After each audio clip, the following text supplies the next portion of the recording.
Student, स्वागत है आपका आपके अपने यूट्यूब चैनल ओसीसी बाय विपुल सर में। दोस्तों आज हम लोग पढ़ेंगे क्लास 12 के पी ब्लॉक एलिमेंट्स के पार्ट नंबर 23 में HCl को हाइड्रोक्लोरिक एसिड को पढ़ेंगे। पार्ट नंबर 22 तक आपको क्लोरीन गैस के बारे में पढ़ाया जा चुका है। क्लोरीन गैस को हम लोग खत्म कर चुके हैं, Cl2 को हम लोग खत्म कर चुके हैं और इस पार्ट में हम लोग पढ़ेंगे HCl को, जहाँ से क्वेश्चंस लगातार आते रहते हैं। सबसे पहले देखते हैं बनाने की विधियां। बनाने की विधियों की अगर हम लोग बात करें तो इसे निम्न प्रकार से बनाया जा सकता है। कैसे? रिएक्शन को देखिए ध्यान से। NaCl यानी कि सोडियम क्लोराइड का रिएक्शन अगर आप लोग H2SO4 से करवा दें, यानी कि तेजाब से करवा दें, सल्फ्यूरिक अम्ल से अगर आप लोग करवा दें सोडियम क्लोराइड का रिएक्शन, तो आप देखेंगे Cl यहाँ से और इसमें से हाइड्रोजन निकल करके HCl बना लेगा। HCl यहाँ पे आप देख रहे हैं बन जा रही है गैस, यानी कि H2SO4 में से H निकलेगा, NaCl में से Cl निकलेगा और दोनों मिलकर के HCl गैस यहाँ पे बना लेंगी जो हमको बनाना था। बाकी का क्या बचेगा? NaHSO4, तो NaHSO4 यहाँ पे बच जाएगा। सोडियम बाई सल्फेट, इसका नाम होगा सोडियम बाई सल्फेट। अब आते हैं इसके गुण की बात कर लेते हैं। तो HCl जो हाइड्रोक्लोरिक एसिड होती है इसके निम्नलिखित गुण होते हैं। जैसे पहला, यह एक रंगहीन तीक्ष्ण गंध युक्त गैस होती है। इसका कोई कलर नहीं होता है, लेकिन अगर आप लोग इसको सूंघेंगे तो बहुत तेजी से में, बहुत तेज नाक में लगती है, जैसे लगेगा एकदम कान बिल्कुल नाक एकदम बिल्कुल सुन्न हो गई है, ऐसा लगेगा। ठीक है, तो ये बहुत ही तीक्ष्ण गंध वाली होती है, बहुत तगड़ी, मतलब बहुत तगड़ी इसकी स्मेल होती है, आप सूंघ ही नहीं पाएंगे। ठीक है, आपकी नाक वाक बिल्कुल एकदम सुन्न हो जाएगी, 2 मिनट के लिए बेहोश भी हो सकते हैं। ठीक है, तो नंबर 2 की बात करें तो जल में विलेय होती है। जल में अगर आप लोग घोलना चाहे तो बिंदास घोलिए, एकदम कोई दिक्कत नहीं है, HCl कभी नहीं मना करेगा, घुल जाएगा। नंबर 3 की बात करें तो यह एक संक्षारक यानी कि क्रोजन प्रकृति की होती है। अगर इसको आप लोग रख देंगे तो कहीं पर इतनी तेज रिएक्शन करती है कि किसी न किसी चीज़ से रिएक्शन कर ही लेगी, बिल्कुल HCl की फॉर्म में जल्दी नहीं रहती है। नंबर 4 की बात करें तो सूंघने पर नाक, गला तथा फेफड़ों में जलन उत्पन्न कर देती है। जैसा कि हम आपको बताए हैं कि इसको अगर आप लोग सूंघेंगे तो बहुत तेजी से नाक में लगेगी, 2 मिनट के लिए आप लोग बेहोश भी हो सकते हैं। और गले में, नाक में, फेफड़ों में अगर आप लोग देखेंगे तो बहुत तेजी से जलन भी होने लगती है, जैसे लगता है कुछ जल गया है, ऐसा लगता है। ठीक है, नंबर 5 की बात करें तो मुक्त हाइड्रोजन यानी कि सिर्फ H+ अगर इसको कहीं से मिल जाए तो H+ आयनों की अनुपस्थिति के कारण शुष्क HCl गैस अम्लीय प्रकृति को प्रदर्शित नहीं करती है। 5वें पॉइंट के कहने का मतलब क्या है? 5वें पॉइंट का मतलब ये है कि अगर आप लोग शुष्क HCl को लेते हैं, यानी कि सूखी हुई HCl, लिक्विड ना हो, अगर आप लोग सूखी हुई HCl लेंगे तो सूखी हुई HCl में आप देखेंगे H+ नहीं निकल पाता है, HCl में से H+ नहीं निकल पाता है, जिसकी वजह से वहाँ पर अम्लीय प्रकृति को प्रदर्शित नहीं करती है, वहाँ पर अम्ल की तरह से रिएक्ट नहीं करती है। तो अगर आप लोग शुष्क HCl को लेंगे तो वह अम्ल की तरह से रिएक्ट नहीं करेगी, याद रखिएगा। ठीक है, तो ये 5वां पॉइंट हो गया। 4-5 पॉइंट थे, पांचों के पांचों पॉइंट इंपॉर्टेंट है, याद रखिएगा। अगर आता है लिखने के लिए कि इसका गुण क्या होगा HCl का, तो आप लोग आराम से लिख सकते हैं। अब आते हैं रासायनिक गुण पर। HCl एक प्रबल एक क्षार की, यानी कि जिसको बोलते हैं इंग्लिश में मोनोबेसिक अम्ल होता है। इसका जल में अपघटन हो जाता है। आप देखेंगे HCl कितना क्षार की है, तो एक क्षार की होता है, याद रखिएगा। ये क्वेश्चन पूछा जा सकता है आपसे कि HCl कितना क्षार की होता है, तो एक क्षार की होता है, एक क्षार की, याद रखिएगा। दूसरी बात, इसको अगर आप लोग जल से रिएक्शन करवाएं, अगर आप लोग वाटर से रिएक्शन करवाएं तो आप देखेंगे इसका अपघटन हो जाता है या टूट जाती है।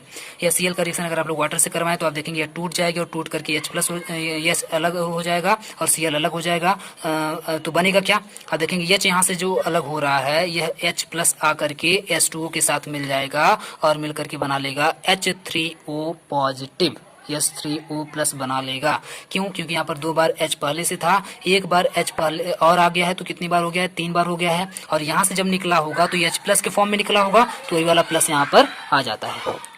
बाकी क्या बचा अपने पास? तो बाकी बचा Cl-, तो Cl- आपका यहाँ पे हो जाएगा, जिसको बोलेंगे क्लोराइड माइनस। क्लियर है? तो H3O पॉजिटिव में H+ आयनों की उपस्थिति के कारण यह अम्लीय गुण को प्रदर्शित नहीं करता है, क्योंकि H3O पॉजिटिव में आप देखेंगे H+ जाकर के इसमें जुड़ गया है, क्योंकि H+ इसमें जाकर के जुड़ गया है, इसकी वजह से यह अम्लीय गुण को प्रदर्शित नहीं करता है, याद रखिएगा। रासायनिक गुण में दूसरे पॉइंट का नाम है कार्बोनेट तथा बाई कार्बोनेट से क्रिया। कार्बोनेट से क्रिया करवाएंगे और बाई कार्बोनेट से क्रिया करवाएंगे। तो कार्बोनेट का मतलब होता है Na2CO3, जिसमें सिर्फ CO3 लगा हो उसको बोलते हैं कार्बोनेट, जिसमें HCO3 लगा हुआ हो उसको बोलते हैं बाई कार्बोनेट। तो सोडियम कार्बोनेट है और यहाँ पर सोडियम बाई कार्बोनेट है। एक बात यहाँ पे हमेशा याद रखिएगा, जब भी आपको कार्बोनेट देखने के लिए मिले, यानी कि CO3 देखने के लिए मिले, तो तुरंत समझ जाइएगा CO2 यानी कि कार्बन डाइऑक्साइड गैस जरूर बनेगी। कार्बन डाइऑक्साइड को CO2 को बनने से कोई यहाँ पर रोक नहीं सकता जब भी आपको CO3 दिख जाए। ठीक है, तो अगर इसका रिएक्शन आप HCl से करवाते हैं तो देखिए क्या होगा, Na2CO3 अगर आप इसका रिएक्शन करवाएंगे HCl से तो HCl को तो आप जानते ही हैं 2H और 2Cl में टूटेगा।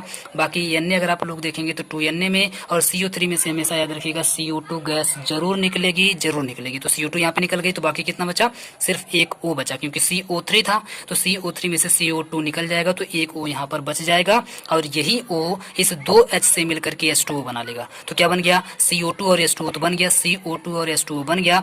बाकी अपने पास क्या बचा है, 2Na और 2Cl मिलकर के 2NaCl बना लेगा। इसमें अगर हम लोग देखें तो इसमें भी सोडियम अलग हो जाएगा, और CO3 में से, कार्बोनेट में से फिर से आप जानते हैं कि CO2 निकलेगा, कार्बन डाइऑक्साइड जरूर निकल जाएगी, तो कार्बन डाइऑक्साइड यहाँ पे बन जाएगी। बाकी क्या बचा है, तो CO3 में से एक O बचा हुआ है और एक यहाँ पे बगल में हाइड्रोजन बचा हुआ है, तो कुल मिलाकर के हो जाएगा OH या फिर HO, और HO से इसका HCl का हाइड्रोजन मिलकर के H2O फिर से बना लेगा, और बाकी फिर से क्या बचा, Na और Cl, तो Na और Cl यहाँ पे बन जाएंगे। तो दोनों में लगभग सेम प्रोडक्ट बन जाएगा। इसमें बस NaCl 2 बार, इसमें NaCl एक बार बनेगा। ठीक है, तो इस तरीके से कार्बोनेट और बाइकार्बोनेट से रिएक्शन करता है HCl। नेक्स्ट देखते हैं नंबर 2 पे, सल्फाइड से क्रिया। सल्फाइड यानी सोडियम सल्फाइड देखिए यहाँ पर है, SO3 है तो SO3 को हम लोग सल्फाइड बोलते हैं, यानी 2SO3 sodium sulphide. Sodium sulphide की क्रिया अगर हम लोग करवा दें HCl से तो क्या बनेगा, तो जब भी आप लोग याद रखिए, अगर या तो SO4 मिल जाए या तो SO3 मिल जाए। SO3 हम आपको पढ़ाए हुए हैं, आपको याद होगा। SO3 और SO2 दोनों हम पढ़ा चुके हैं, अगर आप लोग नहीं पढ़े तो जाकर के प्रीवियस जो पार्ट्स हैं पी ब्लॉक एलिमेंट्स के, उसको जाकर के अगर आप लोग देखेंगे तो इसमें SO2 और SO3 दोनों मिल जाएगा। तो SO3 जब भी रहेगा तो हम आपको बताए हुए थे कि SO3 जब भी रहेगा तो उसमें से SO2 गैस जरूर बनेगी, सल्फर डाइऑक्साइड जरूर बनेगी। हम आपको पहले ही बता चुके हैं, ये ट्रिक है। तो SO3 दिख गया तो SO2 जरूर बनेगा, SO2 को बाहर निकाल दीजिए, ये देखिए बन गया। बाकी इसमें से क्या बचा है, सिर्फ ऑक्सीजन। बाकी इसमें से सिर्फ बचेगा ऑक्सीजन, और ये वाला ऑक्सीजन और यहाँ से 2H मिलकर के बना लेगा H2O। बस जब ये इतना काम हो गया तो बाकी बचा क्या है, यहाँ से Na और यहाँ से Cl, 2Na 2Cl मिलकर के 2NaCl बना लेगा। हो गया, आसान सा रिएक्शन था। इसके बाद अगर नेक्स्ट देखें तो उपयोग को हम लोग पढ़ेंगे, और ये आज का इस वीडियो का लास्ट टॉपिक है। उपयोग की अगर हम लोग बात करें तो HCl की हम लोग बात कर रहे हैं, और HCl में उपयोग देख रहे हैं। तो नंबर पहला, रंजक यानी कि रंगने के लिए, औषधियाँ बनाने के लिए, पेंट बनाने के लिए, सिल्वर क्लोराइड आदि के निर्माण में इसका प्रयोग किया जाता है। तो जो आप लोग पेंट यूज करते हैं उसमें भी होता है, जो आप दवाएं खाते हैं दवाओं में भी, आप दवा देखिएगा तो दवा में अक्सर आप देखेंगे HCl उसमें लिखा होता है, या फिर हाइड्रोक्लोरिक एसिड लिखा होता है, हाइड्रोक्लोरिक करके लिखा होता है। ठीक है, जो भी आप लोग दवा खरीदते हैं तो उसके पीछे जो नाम लिखा होता है उस पर देखेंगे तो उसमें HCl लिखा हुआ होता है, हाइड्रोक्लोरिक लिखा हुआ होता है। ठीक है, तो दवाओं में उसका उपयोग किया जाता है। नंबर 2 की बात करें तो चर्म उद्योग यानी चमड़े वाले उद्योग में इसका प्रयोग किया जाता है। सोल्डरिंग यानी कि जो सोल्डिंग जो की जाती है, सोल्डिंग में इसका इस्तेमाल किया जाता है। नंबर 3 की बात करें तो स्टार्च से ग्लूकोज के निर्माण में भी इसका प्रयोग किया जाता है। अगर आपको स्टार्च से ग्लूकोज बनाना है, हालांकि इस बार आपका 2020 में ये टॉपिक हट चुका है, ग्लूकोज यानी कार्बोहाइड्रेट वाला टॉपिक हट चुका है, लेकिन आगे जो लोग पेपर देंगे 2020 के बाद उसमें हो सकता है ये टॉपिक हो। तो स्टार्च से जब भी आपको ग्लूकोज बनाना हो तो इसके निर्माण में भी इसका उपयोग किया जाता है, HCl का उपयोग किया जाता है। क्लियर है। नंबर 4 की बात करें तो हड्डियों से सरेस का मतलब होता है ग्लू का मतलब आप लोग जानते होंगे गोंद के निष्कर्षण में। तो हड्डियों से उसका अगर गोंद निकालना, उसका अगर सरेस निकालना हो तब भी HCl का प्रयोग किया जाता है। नंबर 5 की अगर बात करें तो अम्लराज के निर्माण में, अम्लराज का मतलब है, अम्लराज हम लोग किसको कहते हैं, तो अम्लराज हम लोग बोलते हैं H2SO4 को, सल्फ्यूरिक अम्ल को। सल्फ्यूरिक अम्ल के निर्माण में भी इसका प्रयोग किया जाता है। नंबर 6 की बात करें तो अभिकर्मक के रूप में भी इसका प्रयोग प्रयोगशाला में किया जाता है। तो यह इसके 5-6 उपयोग हो गए, बहुत ही आसान से थे, आपको आराम से याद हो जाएंगे।